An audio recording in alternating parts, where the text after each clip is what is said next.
ವಿಶೇಷವಾಗಿ ಕಾಂಗ್ರೆಸ್ಸು 100ಕ್ಕೆ 200% ಅಧಿಕಾರಕ್ಕೆ ಬರೋದ್ರಲ್ಲಿ ಡೌಟೇ ಇಲ್ಲ. ಸಿದ್ದರಾಮಯ್ಯ ಅವರಿಗೆ ಖಂಡಿತವಾಗ್ಲೂ ಈ ವರ್ಷದ ರಾಜಗದ್ದಿಗೆ ಪ್ರಾಪ್ತಿ ಆಗ್ತದೆ.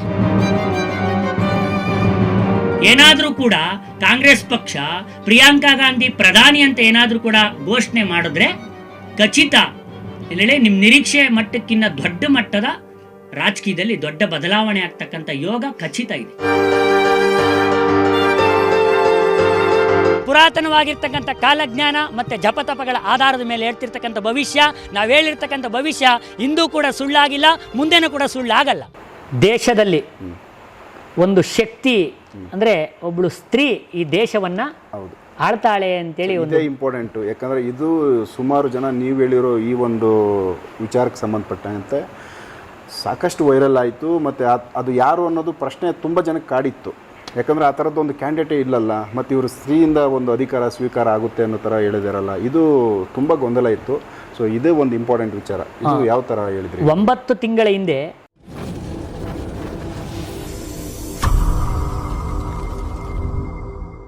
ನಮಸ್ಕಾರ ವೀಕ್ಷಕರೇ, ಗುರುಗಳೇ ನಮಸ್ಕಾರ. ನಮಸ್ಕಾರ. ಸೊ ಯಶವಂತ್ ಗುರುಗಳು, ಸೊ ಕಾಲಜ್ಞಾನಿಗಳು ಅಂತ ಕರಿಬೋದು, ಮತ್ತು ರಾಜಕೀಯ ಭವಿಷ್ಯನ ಆಲ್ಮೋಸ್ಟು ಸುಮಾರು ದಿನಗಳಿಂದ ಹೇಳ್ಕೊತ ಬಂದಿದ್ದಾರೆ. ಸೊ ಇವತ್ತು ಅವರನ್ನು ಒಂದು ಭೇಟಿ ಮಾಡೋ ಸೌಭಾಗ್ಯ ಬಂದಿದೆ ನಮಗೆ. ಗುರುಗಳೇ, ಫಸ್ಟ್ ಆಫ್ ಆಲ್ ನಿಮ್ಮ ವಿಡಿಯೋಗಳು ನಾನು ಆಲ್ಮೋಸ್ಟ್ ಎಲ್ಲ ಚಾನಲ್ಗಳಲ್ಲಿ ನಿಮ್ಮ ವಿಡಿಯೋಗಳು ತುಂಬಾ ಒಂದು ವೈರಲ್ ಆಗಿದ್ದಾವೆ. ನೀವು ಹೇಳೋ ಒಂದು ಕಾಲಜ್ಞಾನದ್ದು, ಅದರಲ್ಲೂ ರಾಜಕೀಯ ಭವಿಷ್ಯಗಳು ಸಾಕಷ್ಟು ಘಟನೆಗಳು ನಡೆದಿದ್ದಾವೆ. ಮತ್ತು ಅವುಗಳು ಆಲ್ಮೋಸ್ಟ್ ಜನಗಳಿಗೆ ಇಷ್ಟ ಆಗಿ ನೀವು ಹೇಳೋ ಪ್ರತಿಯೊಂದು ವಿಚಾರಗಳು ಏನು ಹೇಳಿರ್ಬೋದು, ಮತ್ತು ಈಗ ಹೇಳೋ ವಿಚಾರಗಳು ಆಲ್ಮೋಸ್ಟ್ ನೀವು ಒಂದು 2-3 ತಿಂಗಳು ಹಿಂದೆನೇ ಆ ವಿಚಾರಗಳನ್ನ ಹಿಂಗಾಗುತ್ತೆ ಅಂತ ಹೇಳಿರೋ ಭವಿಷ್ಯಗಳು ನಡೆದಿರೋವುಗಳನ್ನ ನಾವು ನೋಡಿದ್ದೀವಿ, ನಮ್ಮ ವೀಕ್ಷಕರು ನೋಡಿರ್ತಾರೆ. ಸೊ ಇದೊಂದು ತುಂಬಾ ನಿಮ್ಮಲ್ಲಿ ಏನೋ ಒಂದು ಶಕ್ತಿನೋ ಇಲ್ಲ ನಿಮ್ಮಲ್ಲಿ ಏನೋ ಒಂದು ಆ ಜ್ಞಾನ ಆ ದೈವದ ಕಡೆಯಿಂದ ನಿಮಗೆ ಸಿಕ್ಕಿದೆ ಅಂತ ನಾವು ಭಾವಿಸ್ತೀವಿ.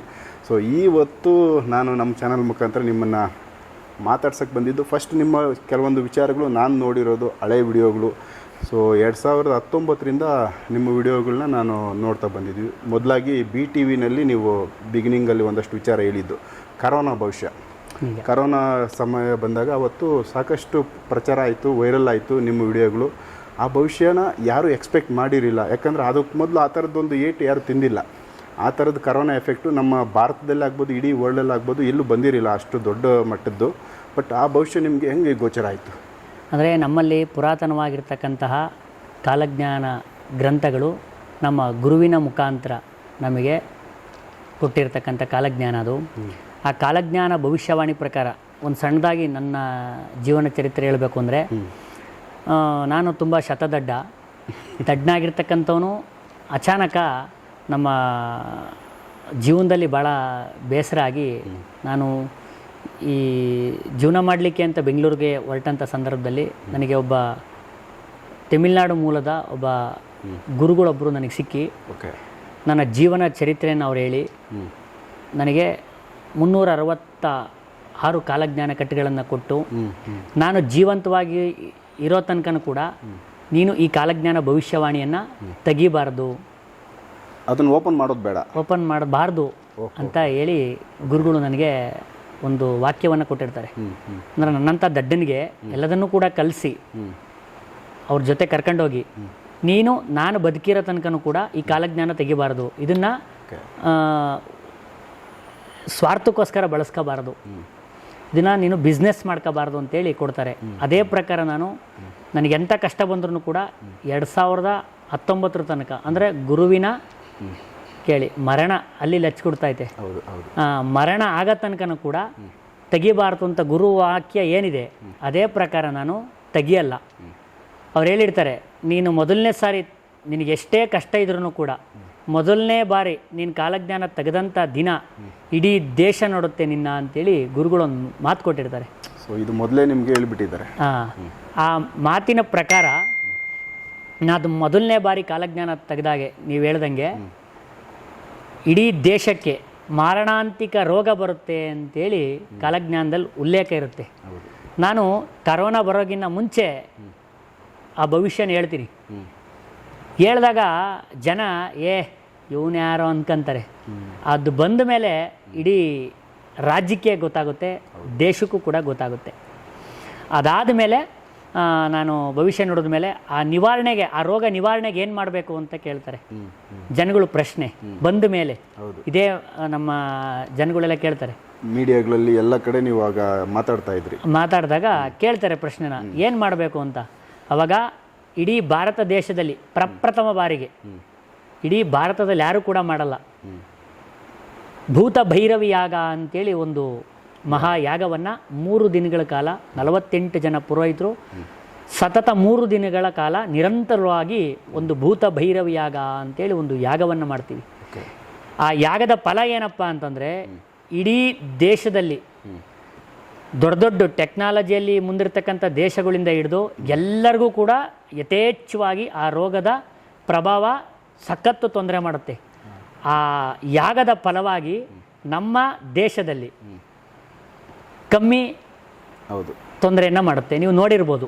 ಹೌದು, ಬೇರೆ ದೇಶಗಳಿಗೆ ಕಂಪೇರ್ ಮಾಡಿದಾಗ ನಮ್ಮ ದೇಶ ಸ್ವಲ್ಪ ಸೇಫಾಗಿ ಸುರಕ್ಷಿತವಾಗಿತ್ತು. ನನ್ನ ಭವಿಷ್ಯ ಅದು ನಿಜ ಆಗುತ್ತೆ. ಅದೇ ಪ್ರಕಾರ ನೋಡಿದಾಗ ನಾನು ಯಾಗ ಮಾಡಿದ ಪ್ರಭಾವದಿಂದ ಶುಭ ಆಗುತ್ತೆ. ಸೊ ಈಗ ಮತ್ತು ಇನ್ನೊಂದೇನೆಂದರೆ, ಆ ಟೈಮ್ನಲ್ಲಿ ಕರೋನಾದೊಂದು ಮಾತಾಯಿತು, ಅದಕ್ಕೆ ಸಂಬಂಧಪಟ್ಟಂತೆ ಒಂದಷ್ಟು ವಿಚಾರಗಳು. ನೆಕ್ಸ್ಟ್ ನೀವು ಇನ್ನೊಂದು ಸ್ಟೇಟ್ಮೆಂಟ್ ಕೊಟ್ರಿ, ಏನು ರಾಜಕಾರಣದಲ್ಲಿ ಒಬ್ಬ ಒಂದು ಪ್ರಚಲಿತವಾಗಿರೋ ರಾಜಕಾರಣಿಗೆ ಒಂದು ಸ್ತ್ರೀಯಿಂದ ಕಂಟಕ ಆಗುತ್ತೆ ಅಂತ. ಅದು ಯಾವ ರೀತಿ ಆಯಿತು ಅಂದರೆ, ನನಗೆ ಗುರುಗಳು ಐಕ್ಯ ಆದಮೇಲೆ ನಾನೇನು ಕರೋನಾ ಭವಿಷ್ಯ ದೇಶ ನೋಡುತ್ತೆ, ಅಷ್ಟು ನಾನೇನು ಪ್ರಸಿದ್ಧಿ ಆಗಲಿಲ್ಲ. ಅದಾದಮೇಲೆ ಏನಾಗುತ್ತೆ ಅಂತ ಹೇಳೋದಾದರೆ, ನಾನು 2ನೇ ಬಾರಿ ಅಂದರೆ ನಮ್ಮಲ್ಲಿ ಏನು ಅಂದರೆ ಮಕರ ಸಂಕ್ರಾಂತಿಯ ಪರ್ವಕಾಲದಲ್ಲಿ ಮಾತ್ರ ಕಾಲಜ್ಞಾನ ತೆಗೆದು ಹೇಳ್ತಕ್ಕಂಥದ್ದು. ಅಂದರೆ ದೇಶ ಮತ್ತು ರಾಜ್ಯದ ವಿಚಾರ ಹೇಳೋದಾದರೆ ಮಕರ ಸಂಕ್ರಾಂತಿಯ ದಿನ ಮಾತ್ರ ದೇಶದ ವಿಚಾರ ಭವಿಷ್ಯ ನುಡಿಯೋದು. ವರ್ಷದಲ್ಲಿ 2 ಬಾರಿ ಅಷ್ಟೇ ನಾವು ಭವಿಷ್ಯ ನುಡಿಯೋದು, ಒಂದು ಯುಗಾದಿ ಮತ್ತು ಸಂಕ್ರಾಂತಿ. ಸಂಕ್ರಾಂತಿ ಭವಿಷ್ಯ ಏನು ಅಂತಂದರೆ ರಾಷ್ಟ್ರ ಮತ್ತು ರಾಜ್ಯ ಏನಾಗುತ್ತೆ ಸ್ಥಿತಿಗತಿ ಅಂತ ಹೇಳ್ತೀವಿ. ಯುಗಾದಿ ಭವಿಷ್ಯ ಮಳೆ ಬೆಳೆ ಯಾವ ರೀತಿ ಆಗುತ್ತೆ, ರೈತನಿಗೆ ಸಂಬಂಧಪಟ್ಟಂಥದ್ದು, ಮತ್ತು ಆ ರಾಜ್ಯದ ರಾಜನ ಸಮಸ್ಯೆಗಳೇನಾದರೂ ಕೂಡ ಇದೆಯಾ, ಆ ರಾಜನಿಂದ ನಮ್ಮ ರಾಜ್ಯಕ್ಕೆ ಏನಾದರೂ ಕೂಡ ಒಳ್ಳೆಯದಾಗುತ್ತಾ ಅನ್ನೋದು ನೋಡ್ತೀವಿ. ಅದೇ ರೀತಿ ನಾನು 2ನೇ ಬಾರಿ ಮಕರ ಸಂಕ್ರಾಂತಿ ಪರ್ವಕಾಲದಲ್ಲಿ ಕಾಲಜ್ಞಾನವನ್ನು ತೆಗೆದಾಗ ಒಂದು ಕಾಲಜ್ಞಾನದಲ್ಲಿ ಉಲ್ಲೇಖ ಇರುತ್ತೆ, ಏನಂತ ಅಂದರೆ ರಾಜಕಾರಣದಲ್ಲಿ ಸ್ತ್ರೀಯಿಂದ ಕಂಟಕ ಅಂತೇಳಿರುತ್ತೆ. ಆ ಭವಿಷ್ಯವಾಣಿ ನುಡಿದಾಗ ಅವತ್ತು ಕೂಡ ಜನ ನಂಬಲ್ಲ ನನ್ನನ್ನು. ಅದಾದಮೇಲೆ ಆ CD ಒಬ್ಬ ಪ್ರಖ್ಯಾತ ರಾಜಕಾರಣಿಯ CD ಬಯಲಾಗುತ್ತೆ, ಅದು ಕೂಡ ನಿಜ ಆಗುತ್ತೆ. ಯಾಕೆ ಈ ವಿಚಾರ ಮುನ್ನೆಲೆಗೆ ಬರುತ್ತೆ ಅಂದರೆ, ನಾನು ರಾಜಕಾರಣದಲ್ಲಿ ಸ್ತ್ರೀಯಿಂದ ಕಂಟಕ ಅಂತ ಮಾತ್ರ ಹೇಳಲ್ಲ, ಮುಂದಿನ ವಿಚಾರನೂ ಹೇಳ್ತೀನಿ. ಏನಂತ ಅಂದರೆ ರಾಜಕಾರಣದಲ್ಲಿ ಸ್ತ್ರೀಯಿಂದ ಕಂಟಕ, ರಾಜಗದ್ದಿಗೆ ನಷ್ಟ ಅಂತ ಹೇಳ್ತೀನಿ. ಆಗ ಯಡಿಯೂರಪ್ಪ ಅವರು ಯಾಕೆ ರಾಜಗದ್ದಿಗೆ ನಷ್ಟ ಆಗುತ್ತೆ ಅಂದರೆ, ಯಾವತ್ತು ನಮ್ಮ ಕರ್ನಾಟಕ ರಾಜ್ಯದಲ್ಲಿ ರಾಜಕಾರಣಿಗೆ ಸ್ತ್ರೀಯಿಂದ ಕಂಟಕ ಆಗುತ್ತೆ ಅವತ್ತು ಆ ರಾಜಗದ್ದಿಗೆ ನಷ್ಟ ಆಗುತ್ತೆ ಅಂತೇಳಿ ಒಂದು ಭವಿಷ್ಯವಾಣಿಯನ್ನು ನುಡಿತೀನಿ. ಅಧಿಕಾರದಿಂದ ಇಳಿದ್ರು. ಅದೇ ಪ್ರಕಾರ ನಮ್ಮ ಮುಖ್ಯಮಂತ್ರಿ ಆದಂಥ BS ಯಡಿಯೂರಪ್ಪನವರು ಅವತ್ತು ಪದತ್ಯಾಗವನ್ನು ಮಾಡ್ತಾರೆ. ಹೌದು. ಸೊ ಅದಾದಮೇಲೆ ನೆಕ್ಸ್ಟು CM ಯಾರಾಗ್ತಾರೆ ಅನ್ನೋದನ್ನು ನೀವು ಭವಿಷ್ಯ ಹೇಳಿದ್ರಿ. ಮತ್ತು ಆ ಟೈಮಲ್ಲಿ ಕೇಳ್ತಾರೆ ಯಾರಾಗ್ಬೋದು, ನೀವು ಹೇಳಿದ ಭವಿಷ್ಯ ನಿಜ ಆಯಿತು ಅಂದಾಗ ನಾವು ಹೇಳ್ತೀವಿ ಬಸವರಾಜ ಬೊಮ್ಮಾಯಿ ಅವರು ಮತ್ತೆ CM ಆಗ್ತಾರೆ ಅಂತೇಳಿ ಒಂದು ಭವಿಷ್ಯವಾಣಿಯನ್ನು ನುಡಿತೀವಿ. ಸೊ ಅದಾದಮೇಲೆ ಕೂಡ ಈ ಸರ್ಕಾರ ತುಂಬ ದಿನ ಇರೋದಿಲ್ಲ, ಮಿಡ್ಲಲ್ಲಿ ಇದು ನಷ್ಟ ಆಗ್ಬೋದು, ಸರ್ಕಾರ ಬೀಳ್ಬೋದು ಅಂತಲೂ ನೀವು ಹೇಳ್ತೀವಿ. ಬಟ್ ಆ ಕಂಟಕ ಎಲ್ಲ ನಿಭಾಯಿಸ್ಕೊಂಡು ಅವರು ಸರ್ಕಾರ ಕ್ಲಿಯರ್ ಮಾಡ್ತಾರೆ. ಅದಾದಮೇಲೆ ಮತ್ತೆ ಮಾಧ್ಯಮದವರು ಪ್ರಶ್ನೆ ಇಡ್ತಾರೆ. ಅಷ್ಟೊತ್ತಿಗೆ ಸ್ವಲ್ಪ ನಾನು ಕರ್ನಾಟಕ ರಾಜ್ಯಕ್ಕೆ ಪರಿಚಯ ಆಗಿರ್ತೀನಿ. ಅದೇ ಮುಖಾಂತರ ನನ್ನ ಮತ್ತೆ ಪ್ರಶ್ನೆ ಮಾಡ್ತಾರೆ.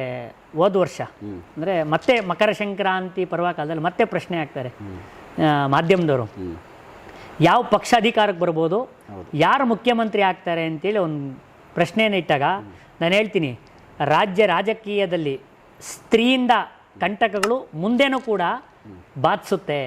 ಹಿಂದೆ ನಾನು ಏನು ಹೇಳಿದ್ದೆ ಅದೇ ಪ್ರಕಾರ ಮುಂದೆನೂ ಕೂಡ ಬಾಧಿಸುತ್ತೆ ಅಂತ ನಾನು ಹೇಳಿದಾಗ ಮತ್ತೆ ಮುಂದಿನ ವಿಚಾರ ಕೇಳ್ತಾರೆ, ಏನಾಗಬಹುದು ಈ ವರ್ಷದ ರಾಜಕೀಯ ಭವಿಷ್ಯ, ಮತ್ತು ವಿಧಾನಸಭಾ ಚುನಾವಣೆ ಬರ್ತಾ ಇದೆ, ಮುಂದಿನ ಯಾರು CM ಆಗ್ಬೋದು, ಯಾವ ಪಕ್ಷ ಅಧಿಕಾರಕ್ಕೆ ಬರ್ಬೋದು ಅಂತ ಕೇಳಿದಾಗ ನಾವೊಂದು ಭವಿಷ್ಯ ನುಡಿತೀವಿ. ಏನಂತ ಅಂತಂದರೆ ಅದು ಯಾವಾಗ ಅಂದರೆ ಕಾಂಗ್ರೆಸ್ಸಿನ ಅಲೆಯೇ ಇಲ್ದಿರತಂಥ ಸಂದರ್ಭದಲ್ಲಿ ಆಲ್ಮೋಸ್ಟ್ BJP ಗುಂಗು BJPನೇ ಅಧಿಕಾರದಲ್ಲಿತ್ತು ಇದ್ದಂಥ ಸಂದರ್ಭದಲ್ಲಿ ಹೇಳಿದಾಗ ನಾನು ಹೇಳ್ತೀನಿ, ರಾಜ್ಯ ರಾಜಕೀಯದಲ್ಲಿ ಸ್ತ್ರೀಯಿಂದ ಕಂಟಕಗಳು ಮುಂದೆ ಹೊರೀತದೆ, ಯಾರು ಈ ಅಧಿಕಾರವನ್ನು ಮಾಡಬಹುದು ಅಂತ ಪ್ರಶ್ನೆಯನ್ನಿಟ್ಟಾಗ 100ಕ್ಕೆ 200% ಕಾಂಗ್ರೆಸ್ ಪಕ್ಷ ಅಧಿಕಾರಕ್ಕೆ ಬರುತ್ತೆ. ಅಂದರೆ ಅಸ್ತ ಅಂತ ಏನು ನೀವು ಕರಿತಾ ಇದ್ದೀರಾ, ಕಾಂಗ್ರೆಸ್ ಪಕ್ಷ 100ಕ್ಕೆ 200% ಬರುತ್ತೆ ಅಂತೇಳಿ ಭವಿಷ್ಯ ನುಡಿತೀವಿ. ವಿಶೇಷವಾಗಿ ಕಾಂಗ್ರೆಸ್ಸು 100ಕ್ಕೆ 200% ಅಧಿಕಾರಕ್ಕೆ ಬರೋದ್ರಲ್ಲಿ ಡೌಟೇ ಇಲ್ಲ. ಯಾವ ಆಧಾರದ ಮೇಲೆ ಹೇಳ್ತಾ ಇದ್ದಾರೆ? ಪುರಾತನವಾಗಿರ್ತಕ್ಕಂಥ ಕಾಲಜ್ಞಾನ ಮತ್ತು ಜಪತಪಗಳ ಆಧಾರದ ಮೇಲೆ ಹೇಳ್ತಿರ್ತಕ್ಕಂಥ ಭವಿಷ್ಯ, ನಾವು ಹೇಳಿರ್ತಕ್ಕಂಥ ಭವಿಷ್ಯ ಇಂದೂ ಕೂಡ ಸುಳ್ಳಾಗಿಲ್ಲ, ಮುಂದೆನೂ ಕೂಡ ಸುಳ್ಳಾಗಲ್ಲ. ಮಾಧ್ಯಮದವ್ರು ಅವತ್ತೇ ಒಂದು ಪ್ರಶ್ನೆ ಕೇಳ್ತಾರೆ, ಯಾರು ನೀವು ಮುಖ್ಯಮಂತ್ರಿ ಆಗ್ಬೋದು ಅಂತ. ಅದರಲ್ಲೂ ಕೂಡ ಇಬ್ರಾಳು ಅಧಿಕಾರ ಬಂದಾದ್ಮೇಲೆ ಗೆದ್ದಾದ್ಮೇಲೆ ಸ್ವಲ್ಪ ಮೊದಲನೇ ದಿನನೇ ಕೇಳ್ತಾರೆ ಯಾರಾಗ್ಬೋದು ಅಂತ. ಅಂದರೆ ನಾನು ಅವತ್ತಿನ ದಿನ ಹೇಳಲ್ಲ, ನಾನು ಮತ್ತೆ ನಿಮಗೆ ಮುಂದಿನ ದಿನಮಾನದಲ್ಲಿ ತಿಳಿಸ್ತೀನಿ ಅಂತ ಹೇಳಿದಾಗ ಅದು ಕೂಡ ಸತ್ಯ ಆಗುತ್ತೆ. ಆವಾಗ ಮತ್ತೆ ಮಾಧ್ಯಮದವರು ಮತ್ತೆ ಪ್ರಶ್ನೆ ಕೇಳ್ತಾರೆ ನನ್ನ, ಎಷ್ಟು ಸೀಟ್ ಬರ್ಬೋದು ಅಂತ. ಅವತ್ತು ನಾನು ಹೇಳ್ತೀನಿ 135 ಸೀಟು ನಿಖರವಾಗಿ ಬರುತ್ತೆ ಅಂತ. ಅವತ್ತು 136 ಬರುತ್ತೆ, ಅವರೇಜ್ ಅಲ್ಲೇ 135 ಅಂತ ಹೇಳ್ತೀನಿ. ಅದಾದಮೇಲೆ ಈ ರಾಜಕೀಯದಲ್ಲಿ ಪಕ್ಷ ಅಧಿಕಾರಕ್ಕೆ ಬಂದಮೇಲೆ ಮತ್ತೆ ಗೊಂದಲ ಆಗುತ್ತೆ ಒಂದು 3-4 ದಿನ. ಅವಾಗ ಮತ್ತೆ ಮಾಧ್ಯಮದವರು ನೀವು ಹೇಳಿದ ನಿಜ ಆಗಿದೆ, ಯಾರು ಮುಖ್ಯಮಂತ್ರಿ ಆಗಬಹುದು ಅಂತ ಕೇಳ್ತಾರೆ. DK ಶಿವಕುಮಾರ್ ಆಗ್ತಾರೋ ಅಥವಾ ಸಿದ್ದರಾಮಯ್ಯನವ್ರು ಆಗ್ತಾರೋ ಅಂತ. ಇಬ್ಬರು CM ಕ್ಯಾಂಡಿಡೇಟ್, ಇಬ್ಬರು ನಮ್ಮ ಭಕ್ತರೇ ಆಗಿರೋದ್ರಿಂದ ನಾನು ಹೇಳ್ತೀನಿ, ಏನಂತ ಹೇಳ್ತೀನಿ ಅಂತಂದರೆ, ನೋಡಿ ಸಿದ್ದರಾಮಯ್ಯನವರು ಖಚಿತ ಈ ರಾಜಗದ್ದಿಗೆಯನ್ನು ಹತ್ತುತ್ತಾರೆ ಅಂತೇಳಿ ಭವಿಷ್ಯವಾಣಿ ನುಡಿತೀವಿ. ಇದು ಕೂಡ ನಿಜ ಆಗುತ್ತೆ. ಯಾರು CM ಆಗ್ತಾರೆ ಅಂದರೆ ಇದನ್ನು ಭವಿಷ್ಯ ಅನ್ನೋದಕ್ಕಿಂತ ಹೊರತುಪಡಿಸಿ ಜಾತಕ ಗ್ರಹಗತಿಗಳ ಬಲಾಬಲ ನೋಡಿದಾಗ ಸಿದ್ದರಾಮಯ್ಯ ಅವ್ರಿಗೆ ಖಂಡಿತವಾಗ್ಲೂ ಈ ವರ್ಷದ ರಾಜಗದ್ದಿಗೆ ಪ್ರಾಪ್ತಿ ಆಗ್ತದೆ. ಆಲ್ಮೋಸ್ಟ್ ನೀವು ಹೇಳಿದ್ದು ನಡೆದವೆ ಇದುವರೆಗೂ. ಅದಾದ್ಮೇಲೆ ತೆಲಂಗಾಣ, ಆಂಧ್ರದಲ್ಲಿ ಕೂಡ ಅದ್ರದ್ದು ಭವಿಷ್ಯ ನೀವು ಹೇಳಿದ್ರಿ. ಅದ್ಯಾಕೆ ಅದೆಂಗಾಯ್ತು ಅಂತಂದರೆ, ಇದನ್ನು ನೋಡಿದಂಥ ಆಂಧ್ರದ ಜನ ನನ್ನ ಹತ್ರ ಬರ್ತಾರೆ. ಚಂದ್ರಬಾಬು ನಾಯ್ಡು ಅವಾಗ ಪ್ರೆಸೆಂಟ್ ಅಧಿಕಾರದಲ್ಲಿ ಇರೋದಿಲ್ಲ, ಅವಾಗ ಜಗನ್ಮೋಹನ್ ರೆಡ್ಡಿ ಅವರು ಅಧಿಕಾರದಲ್ಲಿ ಇರ್ತಾರೆ. ಪ್ರಶ್ನೆ ಕೇಳ್ತಾರೆ ಚಂದ್ರಬಾಬು ನಾಯ್ಡು, ನೋಡಿ ಚಂದ್ರಬಾಬು ನಾಯ್ಡು ಅಧಿಕಾರಕ್ಕಿನ್ನ ಫಸ್ಟು ಅವರಿಗೆ ರಾಜದಂಡನೆ ಯೋಗ ಇದೆ, ಅಂದರೆ ಜೈಲುವಾಸದ ಯೋಗ ಇದೆ. ಜೈಲುವಾಸ ಆದಮೇಲೆ ಅವರು ಸ್ವತಂತ್ರವಾಗಿ ಅಧಿಕಾರವನ್ನು ಮಾಡಿ ಮುಖ್ಯಮಂತ್ರಿ ಆಗ್ತಾರೆ ಅಂತೇಳಿ 1 ವರ್ಷದ ಹಿಂದೆನೇ ಭವಿಷ್ಯ ನುಡಿತೀನಿ ನಾನು.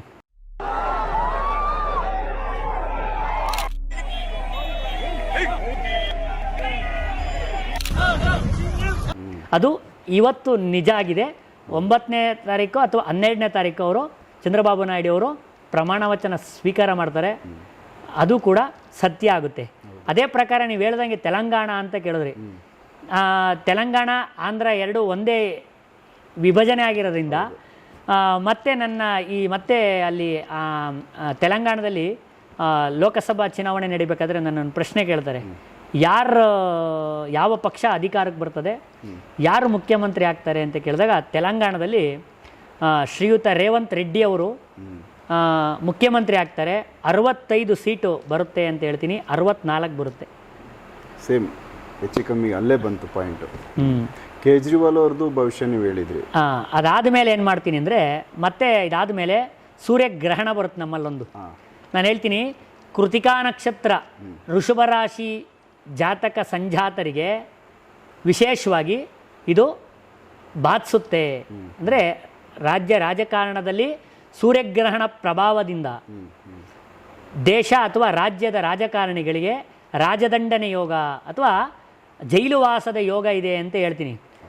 ಅದಾದಮೇಲೆ ಸುಮಾರು ಜನ ನನ್ನನ್ನು ಅದೆಂಗೆ ಹೋಗ್ಬಿಡ್ತಾರೆ, DK ಶಿವಕುಮಾರ್ ಹೋಗ್ತಾರೆ ಅಂತ ಹೇಳ್ಬಿಟ್ಟಿದ್ದಾರೆ ಅಂತೇಳಿ ಅಪಪ್ರಚಾರ ಮಾಡ್ತಾರೆ. ನಾನು ಎಲ್ಲೂ ಕೂಡ ನಾನು ನೇರವಾಗಿ ಹೇಳ್ತಕ್ಕಂಥ ವ್ಯಕ್ತಿ. DK ಶಿವಕುಮಾರ್ ಜೈಲಿಗೆ ಹೋಗ್ತಾರೆ ಅಂತ ನಾನು ಆ ಸಮಯದಲ್ಲಿ ಹೇಳೂ ಇಲ್ಲ, ಅವ್ರು ಹೋಗ್ಲೂ ಇಲ್ಲ, ಅವ್ರ ಹೆಸರು ಮೆನ್ಷನ್ ಮಾಡಿಲ್ಲ ನಾನು. ಅದಾದಮೇಲೆ ನಾನು ಹೇಳ್ದಂಗೆ ಅರವಿಂದ್ ಕೇಜ್ರಿವಾಲ್ ಅವರು ಜೈಲಿಗೆ ಹೋಗ್ತಾರೆ. ಸೊ ಮತ್ತೆ ಕೂಡ ನೀವು ನಮ್ಮ ಕರ್ನಾಟಕದಲ್ಲಿ ಒಂದು ರಾಜಕೀಯ ಕುಟುಂಬಕ್ಕೆ ಮತ್ತೆ ಸ್ತ್ರೀಯಿಂದ ಒಂದು ಕಂಟಕ, ಅದು ಯುಗಾದಿ ದಿನ ಹೇಳ್ತೀನಿ. ಯುಗಾದಿ ದೇವೇಗೌಡರು ಈಗ ಮೊನ್ನೆ ಯುಗಾದಿ ಹಬ್ಬದ ದಿನ ನಾನು ಏನು ಹೇಳ್ತೀನಿ ಅಂದರೆ,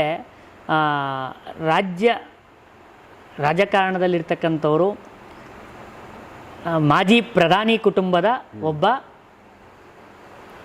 ಸದಸ್ಯರಿಗೆ ಸ್ತ್ರೀಯಿಂದ ಕಂಟಕ ಆಗುತ್ತೆ ಅಂತೇಳಿ ನಾನು ಭವಿಷ್ಯ ನುಡಿತೀನಿ.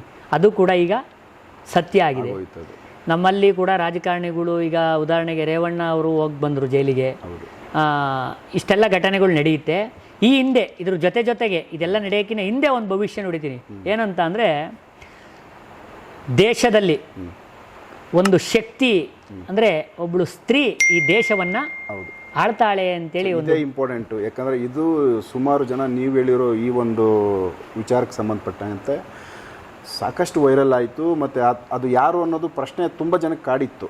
ಯಾಕಂದರೆ ಆ ಥರದ್ದು ಒಂದು ಕ್ಯಾಂಡಿಡೇಟೇ ಇಲ್ಲಲ್ಲ, ಮತ್ತು ಇವರು ಸ್ತ್ರೀಯಿಂದ ಒಂದು ಅಧಿಕಾರ ಸ್ವೀಕಾರ ಆಗುತ್ತೆ ಅನ್ನೋ ಥರ ಹೇಳಿದಾರಲ್ಲ, ಇದು ತುಂಬ ಗೊಂದಲ ಇತ್ತು. ಸೊ ಇದೇ ಒಂದು ಇಂಪಾರ್ಟೆಂಟ್ ವಿಚಾರ. ಇದು ಯಾವ ಥರ ಹೇಳಿದ್ರಿ? 9 ತಿಂಗಳ ಹಿಂದೆ ಮತ್ತೆ ನಾವು ಯುಗಾದಿ ಇನ್ನು ಮುಂಚೆ ಸಂಕ್ರಾಂತಿ ಹಬ್ಬದ ದಿನ ನಾವು ಮತ್ತೆ ಕಾಲಜ್ಞಾನ ತೆಗೆದಾಗ, ಈ ವರ್ಷದ ಅಂದರೆ ಈ ಸಂಕ್ರಾಂತಿ ಅಂದರೆ ಕಾಂಗ್ರೆಸ್ ಪಕ್ಷ ಎಲ್ಲ ಬಂದ ಮೇಲೆ ಮತ್ತೆ ಸಂಕ್ರಾಂತಿಗೆ ಕಾಲಜ್ಞಾನ ಭವಿಷ್ಯವಾಣಿ ತೆಗೆದಾಗ, ಈ ದೇಶದಲ್ಲಿ ಸ್ತ್ರೀ ಬಲದ ಮೇಲೆ ಒಂದು ಸರ್ಕಾರ ಅಧಿಕಾರ ಮಾಡುತ್ತೆ ಅಂಥೇಳಿ ಕಾಲಜ್ಞಾನದಲ್ಲಿ ಉಲ್ಲೇಖ ಇರುತ್ತೆ. ಅದೇ ಪ್ರಕಾರ ನಾನು ದೇಶ ರಾಜ್ಯ ರಾಜಕಾರಣದಲ್ಲಿ ದೇಶದಲ್ಲಿ ಒಬ್ಬ ಸ್ತ್ರೀ ಈ ದೇಶವನ್ನು ಆಳ್ತಾಳೆ ಅಂತ ಹೇಳಿ 9 ತಿಂಗಳಿಂದೆ ಹೇಳ್ತೀನಿ. ಯಾರು ಆ ಸ್ತ್ರೀ ಅಂತ ನಾನು ನಿಮಗೆ ಶಿವರಾತ್ರಿಯಲ್ಲಿ ಕಾಲಜ್ಞಾನ ತೆಗೆದುಬಿಟ್ಟು ವಿಚಾರ ತಿಳಿಸ್ತೀನಿ. ಯಾವ ಪಕ್ಷ ಅಧಿಕಾರಕ್ಕೆ ಬರುತ್ತೆ, ಯಾವ ಸ್ತ್ರೀ ಈ ದೇಶವನ್ನು ಆಳ್ತಾಳೆ ಅಂತ ಹೇಳ್ತೀನಿ ಅಂತ ಹೇಳಿ ಒಂದು ವಿಚಾರವನ್ನು ತಿಳಿಸ್ತೀನಿ. ಅದೇ ಪ್ರಕಾರ ಮತ್ತೆ ಶಿವರಾತ್ರಿ ಆ ದೇಶ ಆಳ್ತಾಳೆ ಅಂತ ಹೇಳಿದ ಜೊತೆಗೆ ನಾನು ಇನ್ನೊಂದು ಭವಿಷ್ಯ ನುಡಿದಿರ್ತೀನಿ. ಏನಂತ ಅಂದರೆ, ಶ್ರೀಯುತ ನರೇಂದ್ರ ಮೋದಿಯವರು ಸ್ವಂತ ಬಲದ ಮೇಲೆ ಪ್ರಧಾನಿ ಆಗೋದಿಲ್ಲ ಅಂತೇಳಿ ಒಂದು ಭವಿಷ್ಯ ನುಡಿತೀನಿ. ಅವತ್ತಿನ ದಿನವೇ 2 ಮಿತ್ರ ಅಂದರೆ 9 ತಿಂಗಳ ಹಿಂದೆಯೇ 2 ಮಿತ್ರ ಪಕ್ಷಗಳ ಸಹಾಯದಿಂದ ಒಂದು ಪಕ್ಷ ಅಧಿಕಾರಕ್ಕೆ ಬರುತ್ತೆ. ಯಾವುದೇ ಕಾರಣಕ್ಕೂ ಸ್ವಂತ ಬಲದ ಮೇಲೆ ಯಾವುದೇ ಪಕ್ಷ ಅಧಿಕಾರವನ್ನು ಮಾಡಲಿಕ್ಕೆ ಸಾಧ್ಯ ಇಲ್ಲ ಅಂತೇಳಿ ಭವಿಷ್ಯ ನುಡಿದು, ಶಿವರಾತ್ರಿ ಆದಮೇಲೆ ನಾನು ಯಾವ ಪಕ್ಷ ಬರುತ್ತೆ, ಯಾರು ಪ್ರಧಾನಿ ಆಗ್ತಾರೆ ಅಂತೇಳಿ ಭವಿಷ್ಯವನ್ನು ನುಡಿತೀನಿ. ಯಾವುದೇ ಕಾರಣಕ್ಕೂ ಒಂದು ಪಕ್ಷ ಅಧಿಕಾರವನ್ನು ಮಾಡಲಿಕ್ಕೆ ಸಾಧ್ಯ ಇಲ್ಲ, ಅತಂತ್ರ ಪರಿಸ್ಥಿತಿ ಆಗ್ತದೆ. 2 ಅಂದರೆ ಮಿತ್ರ ಪಕ್ಷಗಳ ಸಹಾಯದಿಂದ ಒಂದು ಪಕ್ಷ ಅಧಿಕಾರಕ್ಕೆ ಬಂದು ಈ ದೇಶವನ್ನ ಈ ರಾಷ್ಟ್ರವನ್ನ. ಅದೇ ಪ್ರಕಾರ ನಾನು ಮಹಾಶಿವರಾತ್ರಿ ಆದಮೇಲೆ ಶಿವರಾತ್ರಿ ಹಬ್ಬದ ದಿನ ಕಾಲಜ್ಞಾನ ತೆಗಿತೀನಿ. ಶಿವರಾತ್ರಿ ಹಬ್ಬದ ಮರುದಿನ ನಾನು ಮಾಧ್ಯಮದವರಿಗೆ ಉತ್ತರ ಕೊಡ್ತೀನಿ. ಏನಂತ ಅಂದರೆ, ನಾನು ನೋಡಿದಾಗ ಸ್ವಂತ ಬಲದ ಮೇಲೆ ಏನು ನಾನು ನರೇಂದ್ರ ಮೋದಿ ಪ್ರಧಾನಿ ಆಗಲ್ಲ ಅಂತ ಹೇಳಿದೆ, ಆ ಕಾಲಜ್ಞಾನದಲ್ಲಿ ಉಲ್ಲೇಖ ಇರುತ್ತೆ. ಸ್ತ್ರೀ ಬಲದ ಮೇಲೆ ಒಂದು ಅಧಿಕಾರ ಬರ್ತದೆ. ಅದೇ ಪ್ರಕಾರ ಅನ್ಯ ಧರ್ಮಗಳ ಸಹಾಯದಿಂದ, ಅನ್ಯ ಪಕ್ಷಗಳ ಸಹಾಯದಿಂದ ಒಂದು ಪಕ್ಷ ಅಧಿಕಾರ ಮಾಡುತ್ತೆ ಅಂತ ಉಲ್ಲೇಖ ಇರುತ್ತೆ. ಅನ್ಯ ಧರ್ಮ ಅಂತ ಬಂದಾಗ ನಾವು ಕಾಂಗ್ರೆಸ್ ಪಕ್ಷನೇ ಆಯ್ಕೆ ಮಾಡ್ಕೊಳ್ಳೋದು. ನೀವು ಕಾಮನ್ ಆಗಿ ನೋಡಿ, ಜನರಲ್ ಕಾಣಿಸುತ್ತೆ. ಅದೇ ಪ್ರಕಾರ ನಾನು ಶಿವರಾತ್ರಿ ಆದ್ಮೇಲೆ ಭವಿಷ್ಯ ನೋಡಿದ್ದೀನಿ. ಅನ್ಯ ಧರ್ಮ ಅಂತಂದ ಕಾಂಗ್ರೆಸ್ ಪಕ್ಷ. ನಾನು ಕಾಂಗ್ರೆಸ್ಸು ಅಲ್ಲ, BJPನೂ ಅಲ್ಲ, JDS ಅಲ್ಲ. ಸರಿನಾ? ಕಾಲಜ್ಞಾನದಲ್ಲಿ ಏನು ಉಲ್ಲೇಖ ಅದನ್ನ ಹೇಳೋದಷ್ಟೇ ನನ್ನ ಧರ್ಮ. ಅದೇ ಪ್ರಕಾರ ಇದು ಹೇಳ್ತೀನಿ ನಾನು. ಕಾಂಗ್ರೆಸ್ ಪಕ್ಷ ಅಧಿಕಾರಕ್ಕೆ ಬರೋದಂದರೆ ಮಿತ್ರ ಪಕ್ಷಗಳ ಸಹಾಯದಿಂದ, 2 ಮಿತ್ರ ಪಕ್ಷಗಳ ಸಹಾಯದಿಂದ ಕಾಂಗ್ರೆಸ್ ಪಕ್ಷ ಬರುತ್ತೆ ಅಂತ ಹೇಳ್ತೀನಿ. ಸ್ವಂತ ಬಲದ ಮೇಲೆ ಕಾಂಗ್ರೆಸ್ ಪಕ್ಷ ಬರುತ್ತೆ ಅಂತ ನಾನು ಎಲ್ಲೂ ಕೂಡ ಉಲ್ಲೇಖ ಮಾಡಿಲ್ಲ. ಅದಾದಮೇಲೆ ಪ್ರಿಯಾಂಕಾ ಗಾಂಧಿ ಪ್ರಧಾನಿ ಆಗಲಿಲ್ವಲ್ಲ ಅಂತ ಪ್ರಶ್ನೆನ ಕೇಳ್ತಾರೆ. ಈಗ ಅದು ಕಾಣಿಸ್ತಾ ಇದೆ. ಸ್ತ್ರೀ ಅಂದ ಕೂಡಲೇ ನೀವು ಹೇಳಿದ್ದು ಅವ್ರನ್ನೇ ಅಂತ ಯೋಚನೆ ಇತ್ತು. ನನಗೆ 4 ಜಾತಕಗಳನ್ನ ಕೊಡ್ತಾರೆ. ಅಂದರೆ ನಾವು ಯಾವುದೇ ಒಂದು ಭವಿಷ್ಯ ನುಡಿಬೇಕಾದ್ರೆ ಯಾರು BJPಯಿಂದ ಸ್ಪರ್ಧೆ ಅಂದರೆ ರೇಸಲ್ಲಿದ್ದಾರೆ, ಕಾಂಗ್ರೆಸ್ಸಿಂದ ಯಾರು ರೇಸಲ್ಲಿದ್ದಾರೆ, ಅವರಿಬ್ಬರು ಬಲ ನೋಡೇ ಹೇಳ್ಬೇಕಾಗತ್ತೆ. ಈಗ ಉದಾಹರಣೆ, ಈಗ ನೋಡುತ್ತಿರ್ತಕ್ಕಂಥ ಈಗ ನಡೀತಿರ್ತಕ್ಕಂಥ ಘಟನೆಗಳನ್ನ ನೋಡಿದ್ರೆ ಚಂದ್ರಬಾಬು ನಾಯ್ಡು ಪ್ರಧಾನಿ ಅಂತ ಹೇಳ್ತಾ ಇದ್ದಾರೆ, ಉಪ ಪ್ರಧಾನಿ ಅಂತ ಅಲ್ಲ ಪ್ರಧಾನಿನೇ ಅಂತ ಹೇಳ್ತಾ ಇದ್ದಾರೆ. ಅಲ್ಲಿಗೆ ನಮಗೆ ಅವ್ರು ನಾನು ಹೇಳಿರೋದ್ರಾಗ ರೇಸಲ್ಲೇ ಇಲ್ಲ.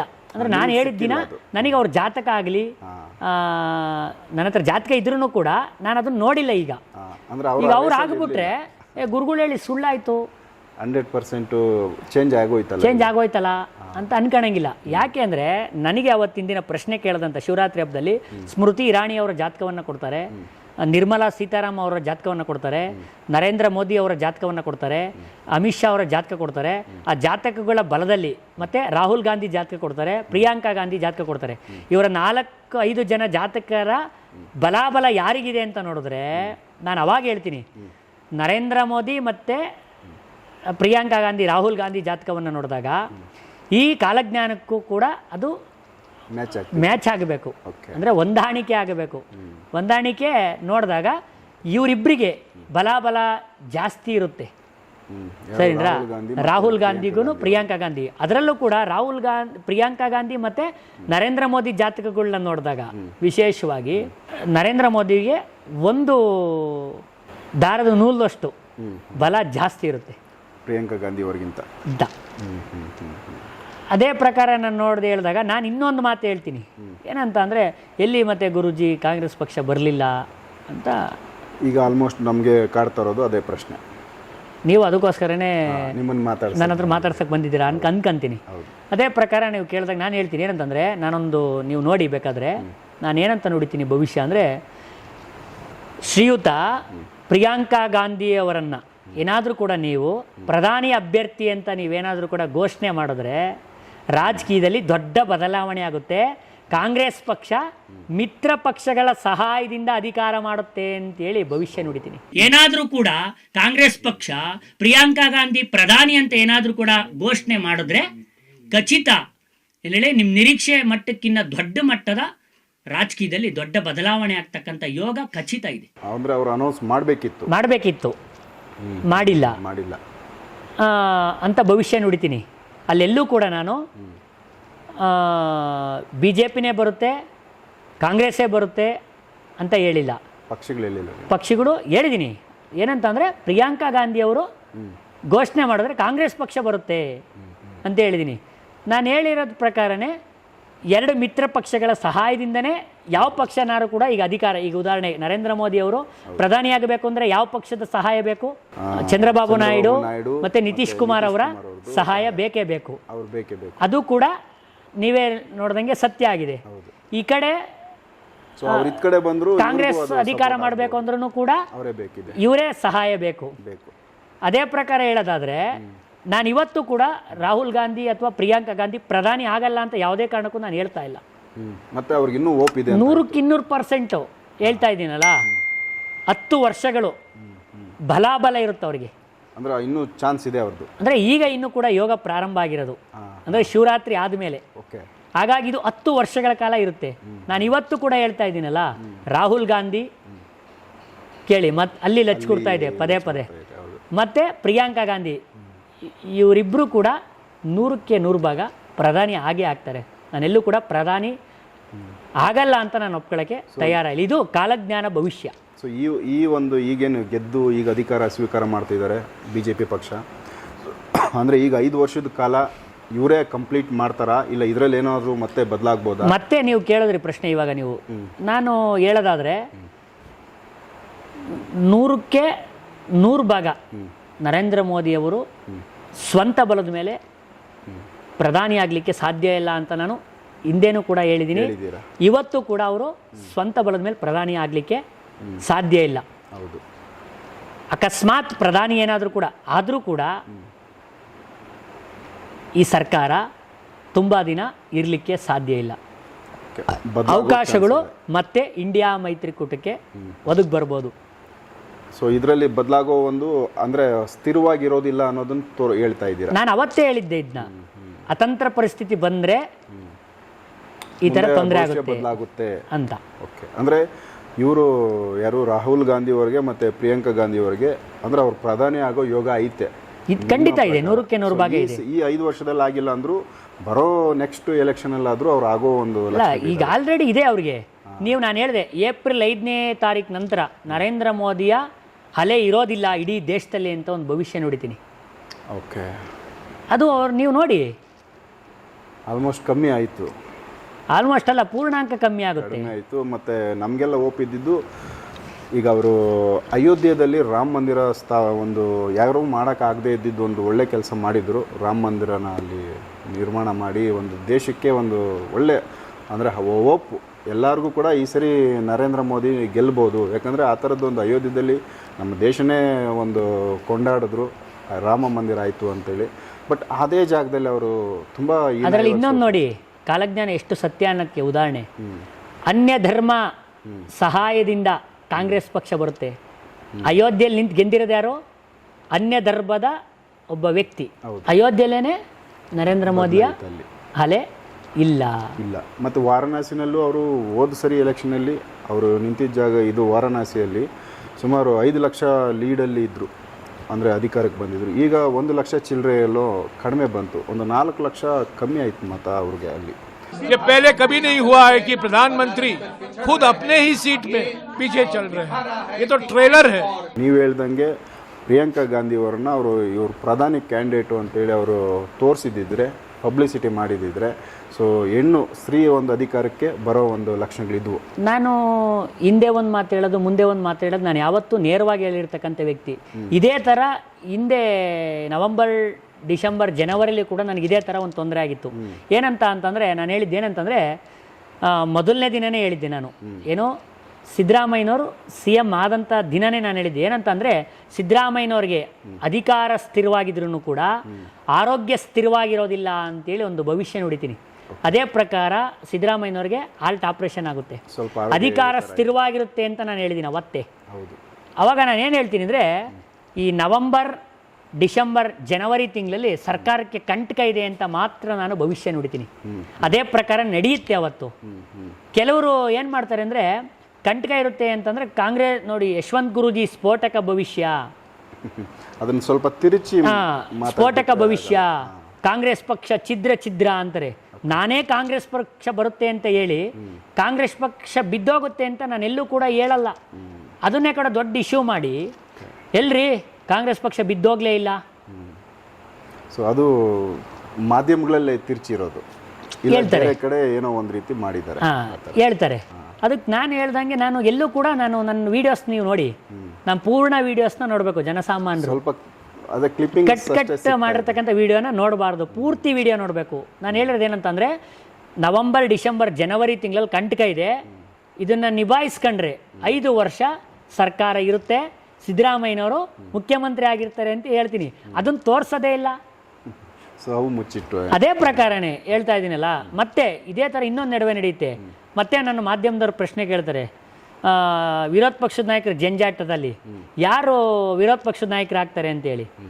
ನನಗೆ ಜಾತಕ ಕೊಟ್ಟಿದ್ದರಲ್ಲಿ ನಾನು ಹೇಳ್ತೀನಿ ಏನಂತಂದರೆ, ಯತ್ನಾಳ್ ಅವರು ವಿರೋಧ ಪಕ್ಷದ ನಾಯಕರು ಆಗ್ತಾರೆ ಅಂತ ಹೇಳ್ತೀನಿ. ಅಂದರೆ ಎಲ್ಲರ ಜಾತಕಗಳನ್ನು ನಾವು ವಿಮರ್ಶೆ ಮಾಡಿದ್ದೀವಿ. ಆ ಜಾತಕಗಳ ಬಲಾಬಲವನ್ನು ನೋಡಿದಾಗ ಬಸವನಗೌಡ ಪಾಟೀಲ್ ಯತ್ನಾಳ್ ಅವರಿಗೆ ಈ ವಿರೋಧ ಪಕ್ಷದ ನಾಯಕನ ಅಧಿಕಾರ ಅಂತಕ್ಕಂಥದ್ದು ಇವರಿಗೆ ಪ್ರಾಪ್ತಿಯಾಗುತ್ತೆ ಅಂತೇಳಿ ಈ ಕಾಲಜ್ಞಾನ ಭವಿಷ್ಯವಾಣಿ ಹೇಳ್ತಾ ಇದೆ.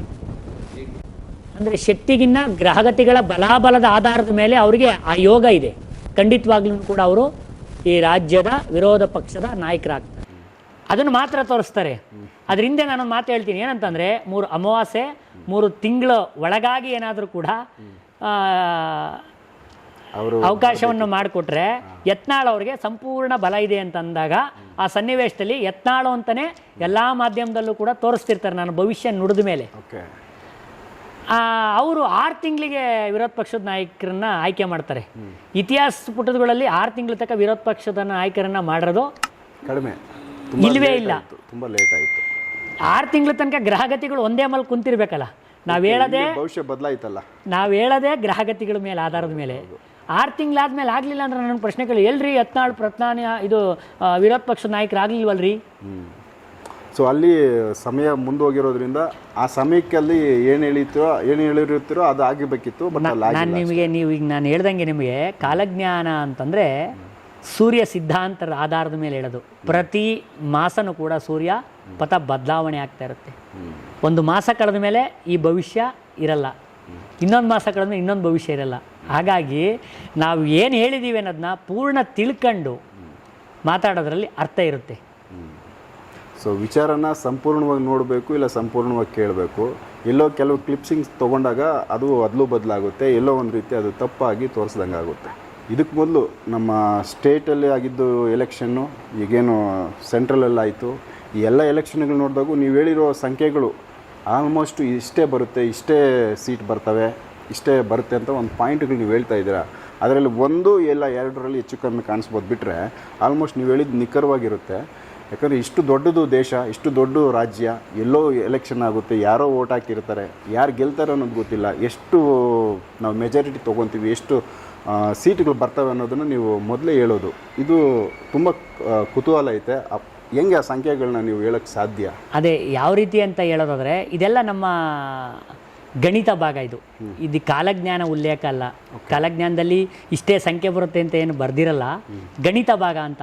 ನಾವು ಮತ್ತೆ ಪ್ರಶ್ನೆ ಹಾಕಿ ಲೆಕ್ಕ ಮಾಡಿದಾಗ ಬಾಗಿಸಿ ಗುಣಿಸಿ ಶೇಷ ಬಂದಿದ್ರಲ್ಲಿ ನೋಡಿ ನಾವು ಹೇಳೋದು. ಎಲ್ಲವೂ ಕೂಡ ಸತ್ಯ ಆಗಿದೆ ಅಂತ ಹೇಳಂಗಿಲ್ಲ. ನೀವು ಹೇಳ್ದಂಗೆ ಒಂದು ಹಿಂದೆ ಮುಂದೆ ಆಗಿದೆ. ಅದೇ ಪ್ರಕಾರ ನಾನು ಹಿಂದೆ ಈ ನಮ್ಮ ರಾಜ್ಯದ್ದೇ ತಗೊಳ್ಳಿ, ನಾನು 3 ತಿಂಗಳ ಹಿಂದೆ ಹೇಳಿದ್ದೆ ಕರ್ನಾಟಕದಲ್ಲಿ 22ರಿಂದ 23 ಕಾಂಗ್ರೆಸ್ ಬರುತ್ತೆ, JDS 1 ಇಲ್ಲ 2 ಬರುತ್ತೆ, BJP 3ರಿಂದ 6 ಬರೋ ಚಾನ್ಸಸ್ಸು ಭಾಳ ಇರುತ್ತೆ ಅಂತ ಹೇಳ್ತೀನಿ. ಅದೇ ಪ್ರಕಾರ JDS ಮತ್ತು BJP ಮೈತ್ರಿ ಆಗೋದು ನನಗೆ ಗೊತ್ತಿರಲ್ಲ. ಅವತ್ತಿನ ಲೆಕ್ಕಾಚಾರದಲ್ಲಿ ಹೇಳ್ತೀನಿ. ಅದನ್ನು ಕೆಲವರು ಪ್ರಶ್ನೆ ಕೇಳ್ತಾರೆ, ಎಲ್ರಿ ನೀವು ಹೇಳಿದ್ದು ಕರ್ನಾಟಕದಲ್ಲಿ ಬರಲೇ ಇಲ್ವಲ್ಲ ಅಂತ ಅಂತಾರೆ. ನಾನು ಹೇಳಿರೋದು 3 ತಿಂಗಳ ಹಿಂದೆ. ಏನಾದರೂ ಕೂಡ JDS ನಾನೇನು ಮಾಡಿದ್ದೀನಿ, ಎಲ್ಲ ಅಂದರೆ 3 ಪಕ್ಷನೂ ಸಪ್ರೇಟಾಗಿ ಯುದ್ಧ ಮಾಡಿದ್ರೆ ಇಂಡಿವಿಜುವಲ್ ಆಗಿ ನೀವು ಕೌಂಟ್ ಇದು ಬರುತ್ತೆ ಅಂತ 3 ತಿಂಗಳಿಂದ ಹೇಳ್ತೀನಿ. ನನಗೆ ರಾಜಕಾರಣ ಅಷ್ಟು ಗೊತ್ತಿಲ್ಲ, ನಮಗೆ ಕಾಲಜ್ಞಾನ ಅಷ್ಟೇ ಬಿಟ್ಟರೆ ಬೇರೆ ಏನೂ ಗೊತ್ತಿರಲ್ಲ. ರಾಜಕಾರಣದಲ್ಲಿ ಅನೇಕ ಬದಲಾವಣೆ ಆಗೋದು ಸರ್ವೇ ಸಾಮಾನ್ಯ. ಆ ಬದಲಾವಣೆ ಖಂಡಿತವಾಗ್ಲೂ ನಡೆದು ಬಿಡ್ತು. ಅಂದರೆ ಈ ಹೋದ ಸರಿ JDS ಮತ್ತು ಕಾಂಗ್ರೆಸ್ ಹೊಂದಾಣಿಕೆ ಮಾಡ್ಕೊಂಡಿದ್ರು, ಈ ಬಾರಿ BJP JDS ಮೈತ್ರಿ ಮಾಡ್ಕೊಂಡ್ರು. ಅದ್ರ ಬಲ ಒಂದು 9 ಬಂತು, ಕಾಂಗ್ರೆಸ್ಸು 9 ಬಂತು, BJP ಬಂದು 17 ಬಂತು, JDS 2 ಬಂತು. ಅಷ್ಟು ಬಿಟ್ಟರೆ ಬೇರೆ ಏನು ಇದ್ರೊಳಗಡೆ ಕಾಲಜ್ಞಾನದಲ್ಲೇನು ಇಷ್ಟೇ ಸಂಖ್ಯೆ ಬರುತ್ತೆ ಹಂಗೆ ಹಿಂಗೆ ಅಂತೇಳಿ ಇದು ಗಣಿತ ಭಾಗ. ಇದು ಸುಳ್ಳು ಆಗ್ಬೋದು, ಯಾಕೆಂದರೆ ಇದು ಸಂಖ್ಯೆ ಇರೋದ್ರಿಂದ ಇದು ನಾನು ಹೇಳ್ತಿರೋದು, ಇದು ಸುಳ್ಳಾಗ್ಬೋದು. ಕಾಲಜ್ಞಾನ ಯಾವತ್ತೂ ಕೂಡ ಸುಳ್ಳಾಗಲ್ಲ. ಸೊ ಅದನ್ನ ನಿಖರವಾಗಿ ತಿಳಿಸಿರುತ್ತೆ ಮೊದಲೇ. ಅದನ್ನ ನೀವು ನಿಮ್ಮ ಒಂದು ಪ್ರಕಾರವಾಗಿ ಅದನ್ನ ಸ್ಟಡಿ ಮಾಡಿದಾಗ ಸೊ ನಿಮ್ಗೆ ಆ ಸಂಖ್ಯೆಗಳು ಕಣ್ಣಿಗೆ ಕಾಣಿಸ್ತವೆ. ಸೊ ಅವುಗಳನ್ನ ನೀವು ಹೇಳ್ತಾ ಹೋಗ್ತಾ ಇದ್ರೆ ಅಷ್ಟೇ. ಬಟ್ ಇದರಲ್ಲಿ ನಿಮ್ದೊಂದು ಒರಿಜಿನಲ್ ಅದನ್ನ ಯಾವ ರೀತಿ ನೋಡಬೇಕು ಕಾಲಜ್ಞಾನದಲ್ಲಿ ಬರೆದಿರೋ ವಿಚಾರಗಳನ್ನ, ಸೊ ಅವುಗಳ ಮೇಲೇ ನೀವೇನೇ ಹೇಳ್ಬೇಕಂದ್ರೂ ಅದರಲ್ಲಿರೋ ವಿಚಾರನೇ ಹೇಳ್ತಾ ಇರೋದು. ಪರ್ಸ್ನಲಿ ನೀವು ಯಾವುದನ್ನು ತಗೊಂಡು ಹೇಳಲ್ಲ. ಪರ್ಸ್ನಲ್ ಆಗಿ ಅಂದರೆ ಸಂಖ್ಯೆ ಗಣಿತ ಭಾಗ ಹಾಕೊಂಡು ಹೇಳ್ತೀನಿ ಅಷ್ಟೇ, ಬಿಟ್ಟರೆ ನಾನು ಕಾಲಜ್ಞಾನದಲ್ಲಿ ಏನು ಬರೆದಿರುತ್ತೆ ಅಷ್ಟನ್ನೇ ಹೇಳ್ತೀನಿ. ಅದರಲ್ಲಿ ಬರೆದಿದೆ ಒಂದು ಸ್ತ್ರೀ ಆಳ್ತಕ್ಕಂಥ ಯೋಗ ಏನು ಅಂದರೆ ಕಾಲಜ್ಞಾನ ಅಂದರೆ ಒಂದು 10ರಿಂದ 15 ವರ್ಷಗಳ ಕಾಲ ಅದು ನಡೆಯೋ ಸಾಧ್ಯತೆ ಭಾಳ ಇರುತ್ತೆ. ಅದು ಸುಮಾರು ವರ್ಷಗಳ ಹಿಂದೆ ಬರೆದಿರ್ತಕ್ಕಂಥ ಮಹಾಸಿದ್ರು. ಅದೆಲ್ಲ ನಾನು ನಿಮಗೆ ಮುಂದಿನ ದಿನಮಾನಗಳಲ್ಲಿ ನಾನು ಮತ್ತೆ ಏನಾದರೂ ಕೂಡ ನನಗೆ ಅವಕಾಶ ಸಿಕ್ಕಿದ್ರೆ ನಿಮ್ಮ ಜೊತೆ ಮಾತಾಡಲಿಕ್ಕೆ ತಿಳಿಸ್ಕೊಡ್ತೀನಿ. ಹೌದು, ಯಾಕಂದರೆ ಈಗ ನೀವು ಹೇಳಿರೋ ಭವಿಷ್ಯಗಳು ಆಲ್ಮೋಸ್ಟ್ ಇದುವರೆಗೂ ನಾವು ನೋಡಿರೋದು ನಮ್ಮ ಮಾಧ್ಯಮಗಳಲ್ಲಿ, ಬೇರೆ ಮಾಧ್ಯಮಗಳಲ್ಲಿ ಎಲ್ಲ ಕಡೆನೂ ಸಾಕಷ್ಟು ವಿಚಾರಗಳು ಸತ್ಯನೇ ಆಗೈತೆ. ಹೆಚ್ಚು ಕಮ್ಮಿ ಆವರೇಜ್ ಅದೇ ಒಂದು ನೀವು ಹೇಳಿರೋ ನಿಖರವಾಗಿ ಅದೇ ಸ್ಥಾನಕ್ಕೆ ಬರ್ತವೆ ಎಲ್ಲ ವಿಚಾರಗಳಲ್ಲೂ ನೋಡಿದ್ರೆ. ಸೊ ಈಗ ದೇಶದ್ದು ಒಂದು ಎಲೆಕ್ಷನ್ ಈಗೇನು ಪ್ರಧಾನಿ ಸ್ಥಾನ ಇತ್ತು, ಅದಕ್ಕೆ ಸಂಬಂಧಪಟ್ಟಂತೆ ನಿಮ್ಮನ್ನು ಮಾತಾಡಿಸ್ಬೇಕಂತ ಬಂದ್ವಿ. ಸೊ ನೀವು ಕ್ಲಾರಿಟಿ ಇಲ್ಲಿ ಕೊಟ್ಟಿದ್ದೀರಿ. ಯಾಕಂದರೆ ಇಲ್ಲಿ ಕಾಂಗ್ರೆಸ್ ಪಕ್ಷದಿಂದ ಒಬ್ಬ ಸ್ತ್ರೀನ ಇವರೇ ಪ್ರಿಯಾಂಕಾ ಗಾಂಧಿನೇ ಪ್ರಧಾನಿ ಅಂತ ಅವರು ತೋರಿಸಿಲ್ಲ. ಯಾಕಂದರೆ ಪ್ರಧಾನಿ ಅಭ್ಯರ್ಥಿನ ಅವರನ್ನು ಮಾಡಿದಿದ್ರೆ 100% ಆಗುತ್ತೆ. ಕಾಂಗ್ರೆಸ್ ಪಕ್ಷ ಬರುತ್ತೆ ಮಿತ್ರ ಪಕ್ಷದ ಸಹಾಯದಿಂದ. ಅದು ಏನು ಪ್ರಧಾನಿ ಅಂತ ತೋರಿಸ್ಬಿಟ್ರೆ ಪ್ರಿಯಾಂಕಾ ಗಾಂಧಿ ಪ್ರಧಾನಿ ಅಭ್ಯರ್ಥಿ ಅಂತ ಮಾತ್ರಕ್ಕೆ ಕಾಂಗ್ರೆಸ್ ಪಕ್ಷ ಬರುತ್ತೆ ಸ್ವತಂತ್ರವಾಗಿ ಅಂತ ನಾನು ಹೇಳಿಲ್ಲ. ಆಗ್ಲೂ ಕೂಡ ಮಿತ್ರ ಪಕ್ಷಗಳ ಸಹಾಯದಿಂದನೇ ಬರುತ್ತೆ. ಸೊ ಇದೊಂದು ವಿಚಾರನ ನಾನು ಕ್ಲಾರಿಟಿ ಮಾಡಬೇಕಾಗಿತ್ತು, ನಿಮ್ಮ ಜೊತೆ ಮಾತಾಡಬೇಕಾಗಿತ್ತು. ಹಾಗಾಗಿ ನಿಮ್ಮದು ನೀವು ಮಾತಾಡೋಕ್ಕೆ ಅವಕಾಶ ಕೊಟ್ರಿ. ಆ ವಿಚಾರಗಳ ಬಗ್ಗೆ ಕ್ಲಾರಿಟಿಯಾಗಿ ತಿಳಿಸಿದ್ದೀರಾ, ನಮ್ಮ ವೀಕ್ಷಕರಿಗೂ ಅರ್ಥ ಆಗಿರುತ್ತೆ. ಸೊ ವೀಕ್ಷಕರೇ, ಈಗ ಯಶವಂತ ಗುರುಗಳು ಆಲ್ಮೋಸ್ಟ್ ಇದುವರೆಗೂ ಹೇಳಿರೋ ಭವಿಷ್ಯಗಳು ಎಲ್ಲ ನಡೆದಿದ್ದಾವೆ. ಸಾಕಷ್ಟು ಮಾಧ್ಯಮಗಳಲ್ಲಿ ನೀವು ಕೂಡ ನೋಡಿರ್ತೀರ. ಸೊ ಇದೊಂದು ಪ್ರಧಾನಮಂತ್ರಿ ಅತಂತ್ರವಾಗಿ ಒಂದು ಸ್ಥಾನ ಬರುತ್ತೆ, ಅದಕ್ಕೂ ಮಿತ್ರ ಪಕ್ಷಗಳು ಒಂದು ಎಲ್ಲ ಸೇರಿದ್ರೆ ಒಂದು ಪಕ್ಷ ಅಧಿಕಾರಕ್ಕೆ ಬರೋ ಒಂದು ಲಕ್ಷಣಗಳಿದ್ದಾವೆ. ಈ ವಿಚಾರ ಅವ್ರು ಹೇಳಿದರು, ಹಾಗೇ ಆಗಿದೆ. ಬಟ್ ಇಲ್ಲಿ ಯಾರು ಬೇಕೋ ಈಗಲೂ ಬದಲಾಗೋ ಎಲ್ಲ ಲಕ್ಷಣಗಳಿದ್ದಾವೆ. ಮುಂದಿನ ಬರೋ ದಿನಗಳಲ್ಲಿ ಪ್ರಿಯಾಂಕಾ ಗಾಂಧಿ ಅವರಾಗ್ಬೋದು, ರಾಹುಲ್ ಗಾಂಧಿ ಅವರಾಗ್ಬೋದು, ಅವ್ರಿಗೆ ಆ ಯೋಗ ಇದೆ, ಪ್ರಧಾನಿ ಆಗೋ ಯೋಗ ಇದೆ ಅಂತ ತಿಳಿಸಿದ್ದಾರೆ. ಸೊ ಅದು ಈಗ ಆಗ್ಬೋದು, ಇಲ್ಲ ಮುಂದೆ ಆಗ್ಬೋದು, ಅದ್ರ ಬಗ್ಗೆ ನಮಗೆ ಕ್ಲಾರಿಟಿ ಇಲ್ಲ. ಸೊ ಆ ವಿಚಾರನ ತಿಳಿಸಿದ್ದಾರೆ ಒಂದು ಸಣ್ಣದಾಗಿ. ಮತ್ತು ಇನ್ನೊಂದು ಏನಂದರೆ ಅವರು ಇನ್ನೂ ಒಂದಷ್ಟು ಸಾಕಷ್ಟು ವಿಚಾರಗಳು ಪರ್ಸ್ನಲಿ ಬೇರೆ ಬೇರೆ ಇದು ದೇಶದ ರಾಜಕೀಯದ ಬಿಟ್ಟು ಜನಸಾಮಾನ್ಯರಿಗೆ ಸಂಬಂಧಪಟ್ಟಂತೆ ಒಂದಷ್ಟು ವಿಚಾರಗಳು ಅವ್ರ ಹತ್ರ ಭವಿಷ್ಯದಲ್ಲಿ ನುಡಿದಿದ್ದಾರೆ. ಸೊ ಆ ವಿಚಾರಗಳನ್ನ ನಾನು ಮುಂದಿನ ಎಪಿಸೋಡಲ್ಲಿ ಮಾತಾಡಿಸ್ತೀನಿ ಅವರನ್ನು. ಅದ್ರ ಬಗ್ಗೆ ಒಂದಷ್ಟು ಕ್ಲಾರಿಟಿಯಾಗಿ ಅವ್ರು ಏನು ಮಾತಾಡ್ತಾರೆ. ಸೊ ದಯವಿಟ್ಟು ನೆಕ್ಸ್ಟ್ ಎಪಿಸೋಡ್ಗಳು ನೋಡ್ತಾ ಹೋಗಿ. ಸೊ ಈ ವಿಡಿಯೋನ ಶೇರ್ ಮಾಡಿ, ಅವ್ರ ಕಡೆಯಿಂದ ಒಂದು ಕ್ಲಾರಿಟಿ ವಿಡಿಯೋ ಇದು ಅಂತ ನಾನು ಕೇಳ್ಕೊತೀನಿ. ಸೊ ನೆಕ್ಸ್ಟ್ ಎಪಿಸೋಡ್ಗಳನ್ನ ಮಿಸ್ ಮಾಡಿದೆ ನೋಡಿ. ನಮಸ್ಕಾರ.